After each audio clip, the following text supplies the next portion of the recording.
What's up, my friends? Welcome back to another week here on the Finding Direction podcast. This week, I'm sitting down with Pat Quinn, and a little bit about Pat Quinn. He is a speaking coach. He's the Chief Product Officer at Advance Your Reach, and he is actually also a former magician.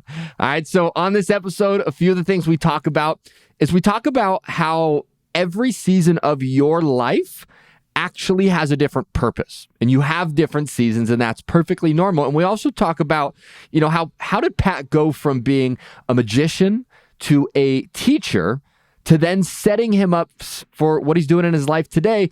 And this will really, I think, be impactful for many of you as you're going into a new season of your life, to really show you how every season has really set you up for the next season if you look at it in the right way. We pull all that apart on the episode. And we also talk about how if you change your story, you will change your life. All right, we're going to dive into that in a deep way that really will be massively powerful for a lot of you. And so that is what we are going to cover on today's episode, and a lot more juicy stuff with Pat. If you have not yet, please make sure to go to iTunes, leave us a rating, a review there. Just let us know what you liked about this episode, right? Tell us, what do you want more of? Comment in there. And also, if you're listening on Spotify has a cool new feature where you can go in and you can actually leave us a rating there as well. So if you're listening on either of those, please leave us a rating, a review. We would be extraordinarily grateful. And without that, my friends, we are going to dive in. Here we go.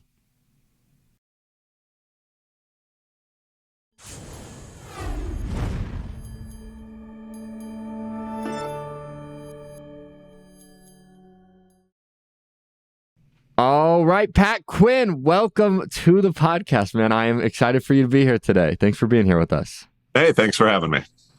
Absolutely. And so as we dive into, our conversation today, I would love it if you could give our listeners kind of a little inside look to what was life like for little Pat, or maybe you were little Patrick growing up. What was life like when you were a little kid? Life was good for me growing up. I had a great family and a great neighborhood that I lived in, where we all played and had fun together. I had parents that taught me to dream big, and I could do anything I wanted to do. I couldn't do everything I wanted to do, but I could do anything that I wanted to do if I put my mind to it and worked on it. So that really opened up a world of possibilities, and they encouraged me in my interests and dreams, and that set me up for really dreaming big and believing that I could take steps forward anytime I put my mind to it.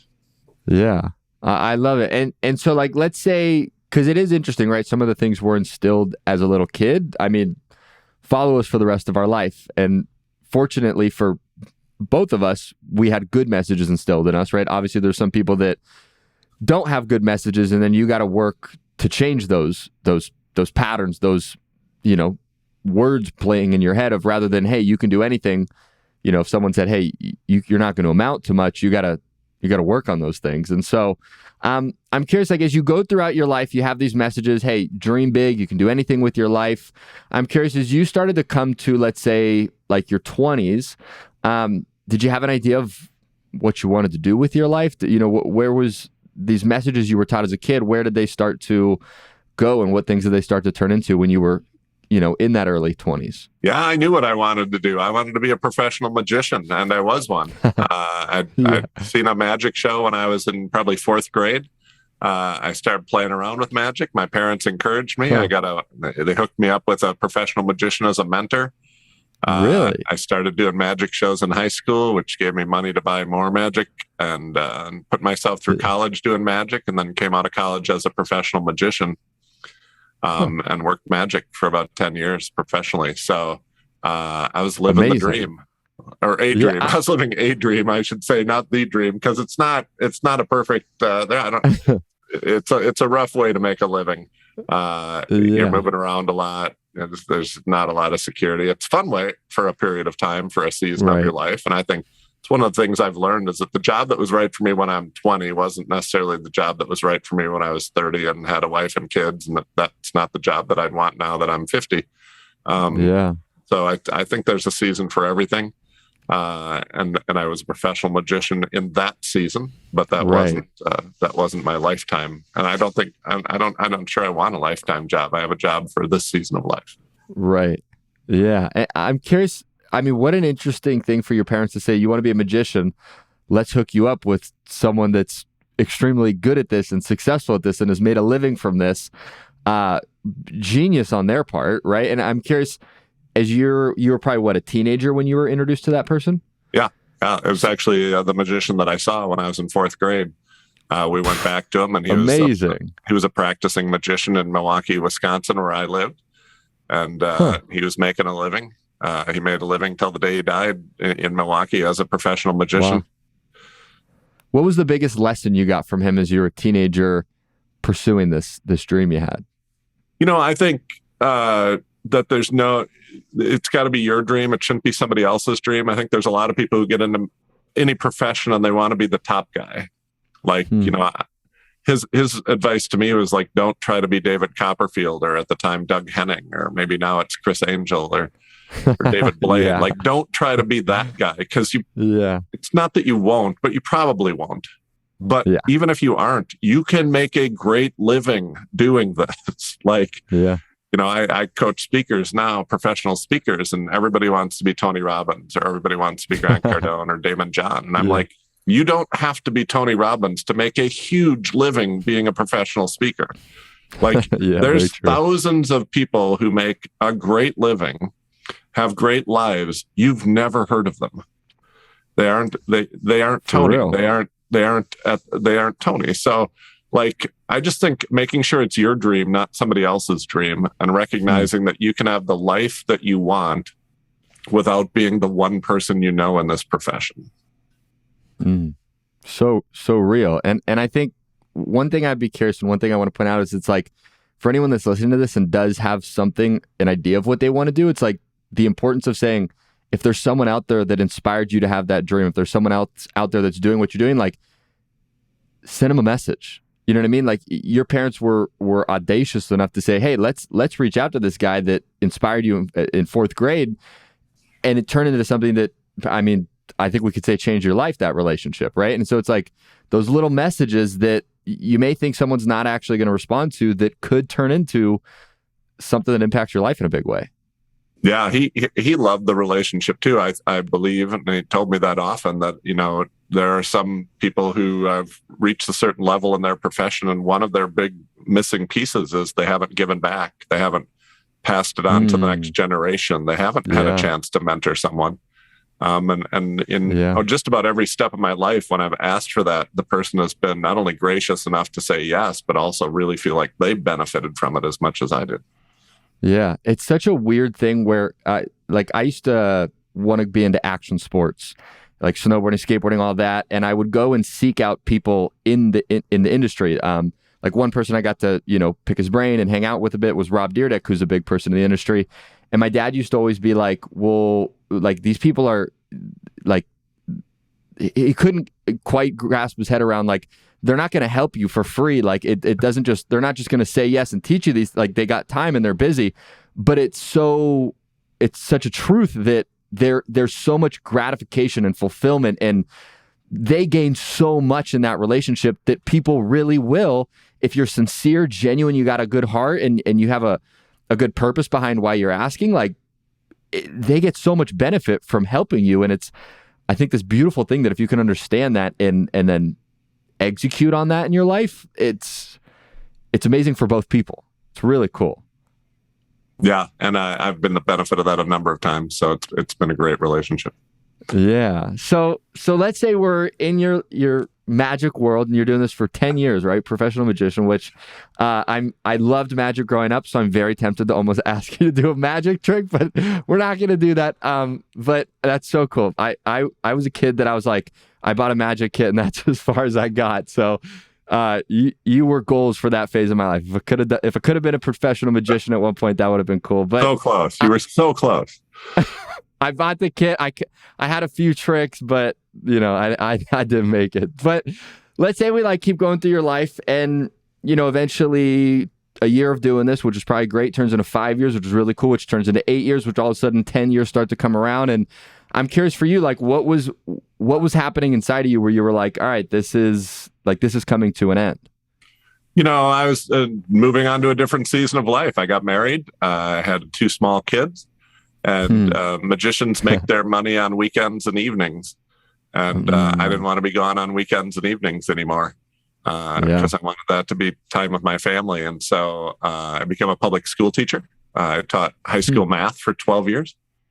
And then I transitioned out of that and started training teachers specifically and speaking professionally at teacher events and helping teachers transition out of teaching or into teaching in a different position and as consultants. So I kind of, for a decade there when I was raising my kids, I transitioned into a more traditional job, worked during the week, and then took those skills, kind of combined the two skills. So now I coach professional speakers around the world. I really take a little bit of the magic and the stagecraft that I learned from there, combine it with how people learn, remember, and hear a speaker from my years of teaching, and put it together to help people be super effective when they're telling their stories, really effective when they're presenting, whether they're on the phone with one person, on a podcast or webinar in front of 1,000 people, or on stage in front of 100 people in a hotel ballroom. How can you be as effective as possible? Right. Love that. And I'm curious, like so Magic's no more, kids, and that totally makes sense, right? I've had portions of my life where it's a lot of evening speaking and weekend speaking, and eventually you're like, all right, this is not sustainable for a great quality of life. Like it doesn't add up. And so for you, what took you to teaching, like math teacher? Where did that come in as the next thing? Were you inspired by a math teacher as a kid, or how did that come into play? My mom was a teacher. A lot of teachers are multi-generational. They have a lot of family members who are teachers. It's kind of part of the profession. But it also was a great utilization of my skill set. I was good at math. You're probably a really cool teacher. It's also like a magic trick here. It's an opportunity every day to stand up and present, an opportunity every day. It's not that different from being a magician. You're holding attention, you're directing attention, and it's not that different from being a professional speaker. I mean, professional speakers and everybody who wants to speak better always says, well, who should I watch? Who should I watch if I want to be a better speaker? And my answer is always the same, David Copperfield. Nobody controls the audience's attention like magicians do. And that's what a great speaker does. That's what a great teacher does. They control the audience's attention. And so it's really taking the skill set that you have and then designing a life around it. And so the skill set that I had in my 20s, it was fun to go to different places and travel and be out on weekends and putting on shows. In my 30s, that wasn't so fun. So I took the skill set and parlayed it into a 9-to-5 job, that I didn't have to think about on the weekends. I could just hang out with my kids. Had the whole summer off to coach their teams and get off of school with them. And then after that, I parlayed the same skill set into a job that allows me to travel when I want to travel, work with some people who are amazing people. So I'm a believer that if you can identify those skills, you can parlay them and design the life of your dreams by thinking about how can I apply that skill into a job that I get to create almost on my own and write it from scratch. Yeah. And I think it's a beautiful distinction as well, because I think sometimes what I've seen, at least with people, when you're, like you said, you have seasons of life where we do different things. That's, I think, just the nature of life, especially in today's world. But I think sometimes as a season comes to a close, sometimes our brain goes to, this is all I know. This is all I have. This is the only thing that I'm good at. When, just like you said, it's like, well, if you can kind of pick apart what you've done for the last season and ask yourself, what are the skills that you've gained in this? There's so many other things that it's like, you may be doing one thing like magic and you go teaching and people go, those are two entirely different things. But if you really look at it, there's a lot of overlays. And I think as we go into new seasons of our life, often if we can really pick apart and look at, just like you said, what are the skills, you can take that into so many other things that are the right thing for the next season of your life that you're stepping into. And I just hope that anybody that's listening to this, that's looking to change seasons, take some time to get to know yourself and ask yourself, what are the skills I've learned over the last few years? Because it was definitely not a waste of your time. And if you really are smart about it, it can actually set you up for a beautiful another season. Yeah, I think the skills piece is one half of it. I think the other half of it is, what do you love to do? The word that we use when we're helping people get clarity on their business, when we're coaching people on putting together a speaking or consulting business, is passionate expert. Expert is the skill set that you have, but passionate is the fact that when you're doing this, time disappears. Passion is the idea that if you had to do this every day, 7 days a week, 40 hours, 50, 60, 70 hours a week, that wouldn't be a burden. That would be a blessing. Yeah. And I just think there's a lot of people who are starting businesses or taking jobs, and if it actually works the way that they designed it, they're going to hate their lives. I see it all the time. People are like, oh, I'm going to start a coaching business. I'm going to coach people one-on-one. And I'm like, if you ever got 30 coaching clients and you met with them one-on-one once a week, would you love that? Yeah. They're like, oh, that would be terrible. That would be like, I just have to sit inside and meet with them, you mean? Like, I would hate that. I'm like, then why are you designing, like, you're designing a business. I'm designing a business where I speak. Okay, so like you like getting on airplanes and flying to Pittsburgh? Like that's what you like? Because that's what speaking is. Speaking is getting on an airplane and flying to Pittsburgh. That's the business. Would you like that 200 days a year? No, I hate airports. I hate the security. I hate that. I hate everything about it. I'm like, okay, well then you're designing a life that if it works, you'll hate it. Yeah. Like, so that's why I think the expert thing is super important and super smart. You got to have, how can I take these skills and use them to design the life that I would love? But the other half of it is what do I love doing? Do I love the one-on-one? Do I love conversation? Or do I love travel? Do I love doing it all in front of a camera on Zoom? Or do I love being in the room with people? Do I love being in groups of people or one-on-one? Do I mind sitting in my basement or a cubicle by myself? Do I love that? Some people do. Other people hate that. Yeah. You've got to think about that. Otherwise, my fear for everyone is that if your plan works, you'll hate it. And that's the worst, I think, when you spend time trying to achieve something. And I think it's probably happened to all of us. Like, I want this, I want this, I want this. And then when I get it, I hate it. There's no worse feeling because you've invested and you've told others. And then you're embarrassed and you're afraid to change again because then you'll get a reputation of somebody who just bounces around too much. And I'm like, put that thought in up front. But if it does happen, just change again because nobody wants to be in a job that you hate. Yeah, you don't have to sit in it. Like if you don't like it, do something about it. And one thing I'm curious, and you said all that extremely beautifully, right? It's like what's your expertise, and then also what's the passion? Because if you don't have the passion in it, it's like you got to have something that brings you alive, right? And I'm curious, like, because I am a similar believer to you. It's like you gotta be passionate about what you do. You gotta love what you do. You know what I mean? Don't suffer through this thing called life. But I'm curious, like, let's say there's someone that's listening to this. They're going, yeah, like Pat, that's all great, but that's not realistic. What would your response be to someone like that? My response, I think it's twofold. So first, there's never been a better time to be alive. There's never been a time where there's more opportunity, where it's easier to start a business, where it's easier to write your own ticket. Between the job market right now and technology allowing us to do just about anything from anywhere in the world.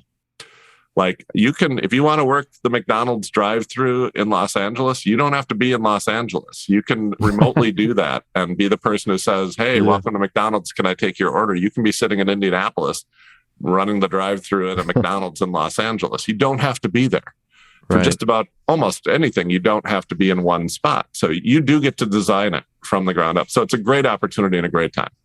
Yeah. Second thing I want to just encourage people is you don't have to be extraordinary to do this. I think there's some people probably listening to this saying, well, that's great for you. You were a magician, like you're one in a million. Or you look at somebody who's super successful, like they're a really good speaker or they're a world-class athlete. I think there's almost more opportunity in the ordinary than there is in the extraordinary.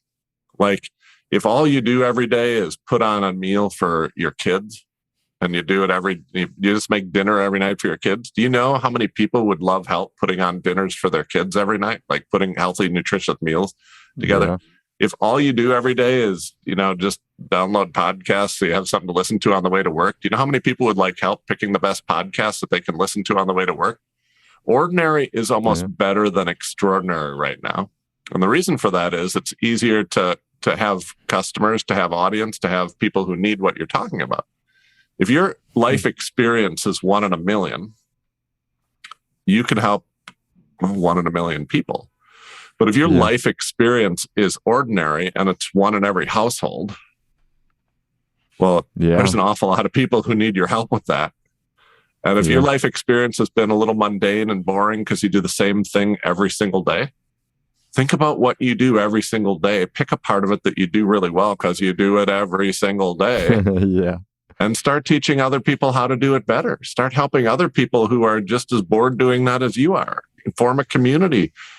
I mean, there's just so many opportunities. And I think what holds people back is, that's great for you. Your life has been extraordinary. And it isn't. I was raised in a suburb with 2 parents and 3 kids and a middle-class house with middle-class school and a middle-class college. And it's a very ordinary life, but I've taken the ordinary and said, other people are having this ordinary experience too. Let's talk about those things. Or to me, ordinary stories are always better than extraordinary stories. Yeah. I love that, right? And it's just like you said, like so many more people can relate to it because they're not like, oh, well, I'm never going to do that with my life. So, exactly. So I'm curious. So, math teacher for 12 years. Then if we go back to this moment again, just to follow the storyline of your life, what clicked in you at that point that you were like, all right, my teaching season is closing and I'm now going to, and I know you mentioned you had started to train some teachers, but did it come to a point where that was just so much of your time that you couldn't teach, or walk us through that transition? I was teaching while I was training other teachers, and there's this moment where the lines kind of cross. Yeah. And also your passion, like sometimes when you're trying something new, you realize that even though you're spending 40 hours a week doing one thing and 5 hours a week doing something else, in your off time, you're spending 90% of your time thinking of the side hustle and 10% of your time thinking of the main gig. And to me, as long as you can make the income picture work and those lines are getting close to each other, that's the time to switch. You'll know when your heart changes. You'll know what you're thinking about when you fall asleep and what you think about when you wake up. And if that's your side hustle, that's the time to make your side hustle your main hustle, as long as you can get the income thing to work out. And so I was thinking much more about helping other schools than helping my own school. And I made the switch to helping other schools and helping other teachers do amazing things. And that's how I knew it was time to switch. Gotcha. And so it was also it's also a season of life thing. I had the flexibility at that point because my kids were leaving home and going to college. Nice. And so it was a season of life thing that a little more travel would have been, a lot more acceptable at that point. Yeah, I love it. And at first, was it you were just teaching and speaking at schools and helping other schools and helping teachers, and that's sort of where that first season of speaking started? Yeah, in the beginning, I think if you're starting your own business and you're thinking, I want to start a business, I'm a big believer that the best group of customers to start your first business or your next business is a group that you belong to. So like I was a teacher, and so I started serving teachers. I already spoke their language. I knew all their problems, and they trusted me. I was one of them. Yeah. And so, at one point I started a business for parents. I did that while I was a parent. I wrote a book for parents, and I did some speaking around parents, and I knew their problems because I was one. I spoke their language, and they trusted me. If I stand up and say, I don't have any kids, I'm going to show you how to better raise your kids, they'll be like, what? You don't have any kids? Yeah, doesn't make any sense. When I said I'm a parent of 2 kids, I want to talk to you about kids. They're like, oh, you're one of us. Yeah. You're one of us. There was a point in my life where my parents were older and we had to make some difficult decisions. And I partnered with someone in town here, and we started a business to help people in transition with their parents. And that was the group at the time that I belonged to. Yeah. I knew their problems. Man, it's hard to take the car away from your parents. It's just a terrible time in your life when you have to tell your parents they can't drive anymore. To move your parents out of the family home that they've lived in for 50 years into a different place is excruciating on a family. Yeah. And at that period of my life, I was in that group. So when I spoke to that group and solved problems for that group and helped train that group, like I knew their problems, man. I was experiencing their problems. I knew the language. I knew the language of nursing home applications and of powers of attorney and all that stuff because I was in the group. I think the easiest way to start a business is to start a business, or the easiest way to serve others is to serve a group that you belong to because you know their problems, you speak their language, and they trust you. Yeah, that is ridiculously simple, but ridiculously profound, where it's like, who else is better to serve than the people you're like going through it with, right? And if you learn some things that can help them, it's just solve a problem that you deal with every day. This is why I say ordinary stories are the key to the whole thing. Like, I live a very boring, ordinary life. Yeah, I come home from work, I sit and watch Netflix, I go to bed. Okay, well, where's the problem here? I'm out of shows on Netflix. Okay, solve it for others. Like, you know the problem, you speak the language, go solve it for others. Like, ordinary is so good. The mundane is where the gold is in your life. And I think sometimes because it seems ordinary to us, because we're like, well, I'm nothing. I talk to so many people who are like, oh, but the people you work with have all these extraordinary things. They've written books. And it's true. I coach somebody who's been to the top of Mount Everest. I coach 2 different astronauts who've been in space. But when they tell those stories, nobody can relate to it. Right.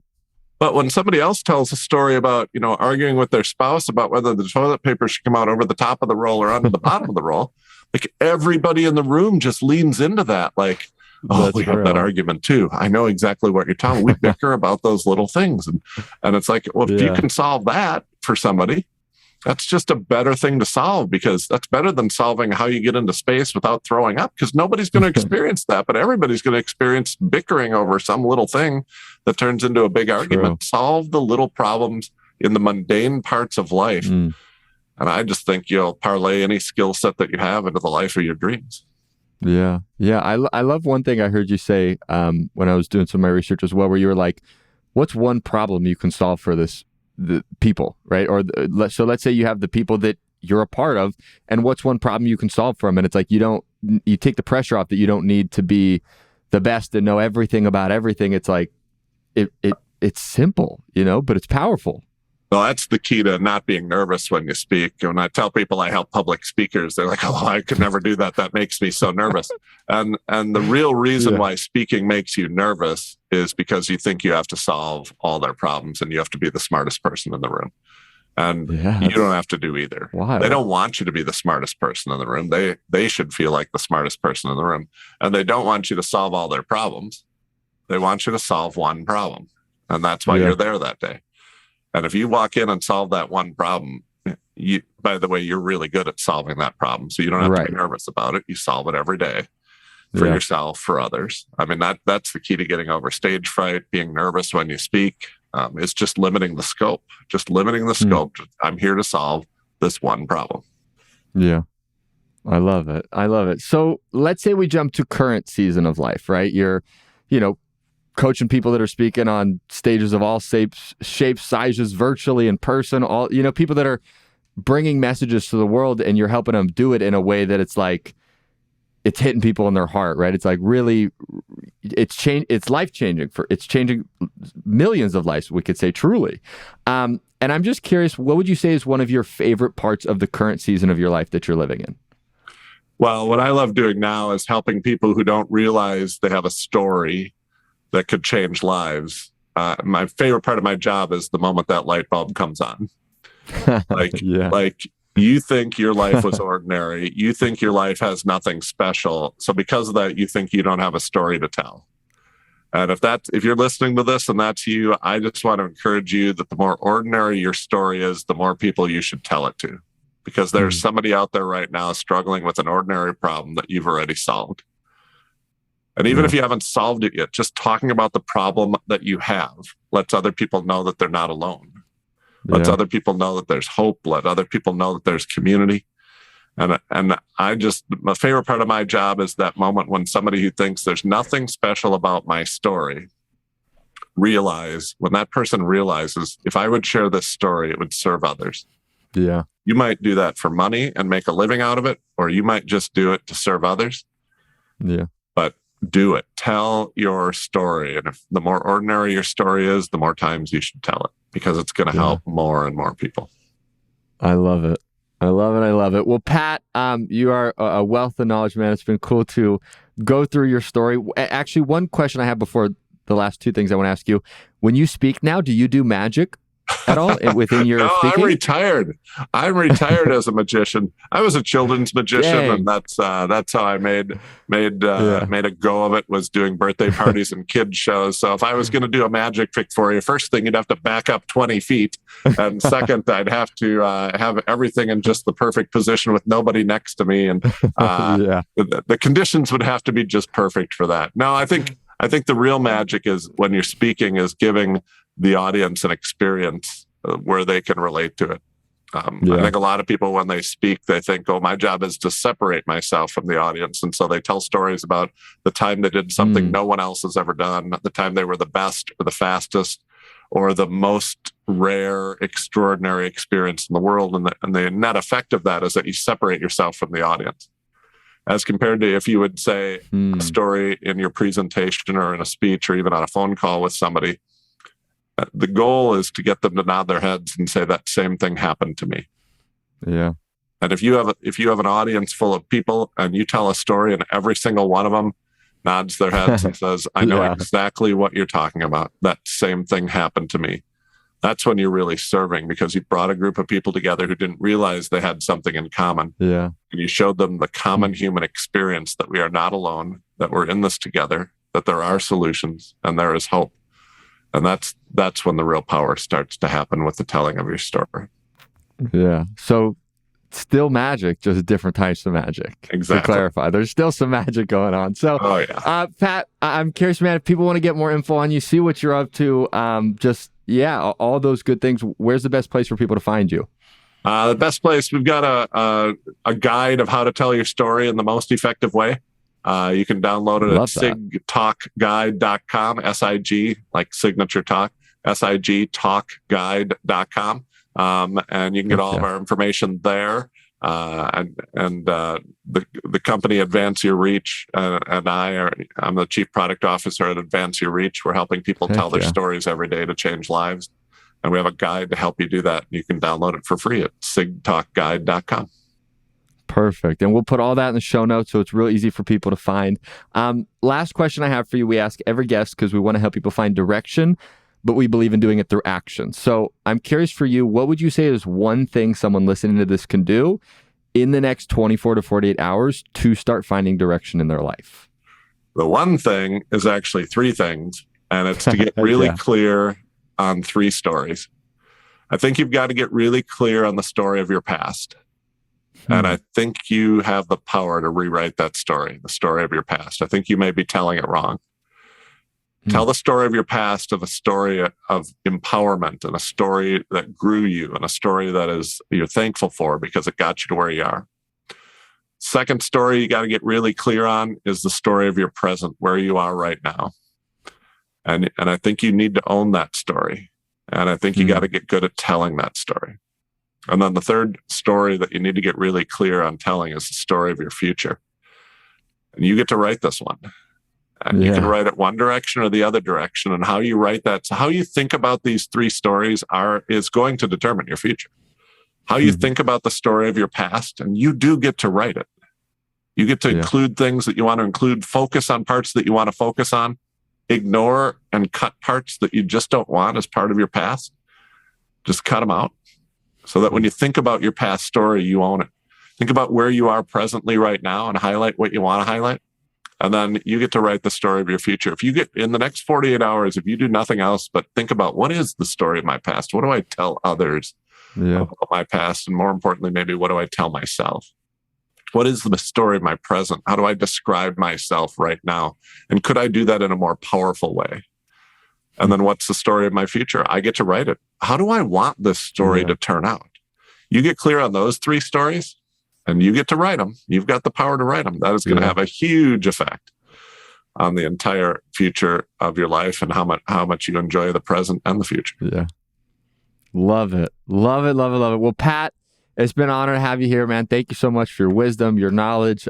Next time we'll get the magic trick. But thank you for being here, Pat. I really appreciate it. My pleasure. It's been great. Thanks.